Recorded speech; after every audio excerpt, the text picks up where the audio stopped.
To all Filipino seniors families, official update today. Utos ni PBBM sa mga cash assistance na ibibigay ngayong 2026. Magandang araw po sa ating manonood. Welcome po muli dito sa ating channel na Chaz Infos and Updates.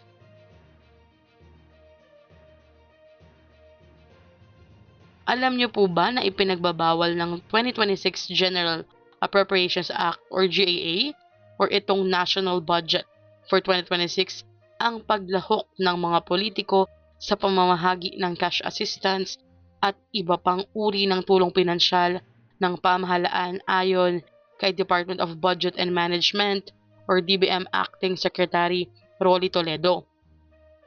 Sa isang panayam sa radyo, sinabi niya na nakasaad sa Republic Act No. 12314 o ang 6.793 trillion pesos na pambansang budget para sa 2026 ang isang special provision na nagbabawal sa impluwensya at partisipasyon ng mga halal na opisyal at politiko sa aktwal na pamamahagi ng cash assistance.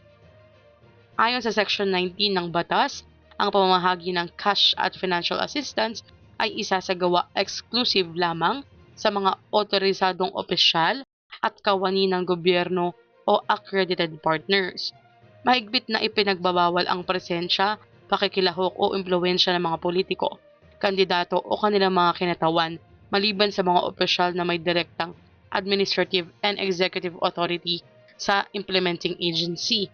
Saklaw ng probisyong ito ang mga programang tulad ng assistance to individuals in crisis situations or AICS ng DSWD or Department of Social Welfare and Development, TUPAD program ng Department of Labor and Employment, at medical assistance programs ng Department of Health. Ipinagbabawal din ng batas ang paglalagay ng anumang political signage o parapernalya sa mga lugar ng pamamahagi ng tulong. Ayon kay Secretary Toledo, nagsisilbi itong safeguard upang matiyak na walang political na impluwensya ang mga programang tulong pinansyal ng pamahalaan. Inatasan din ng 2026 GAA ang mga ahensyang namamahagi ng tulong na maglatag ng malinaw na protocols, requirements at reporting mechanisms upang masigurong nasusunod ang bagong patakaran.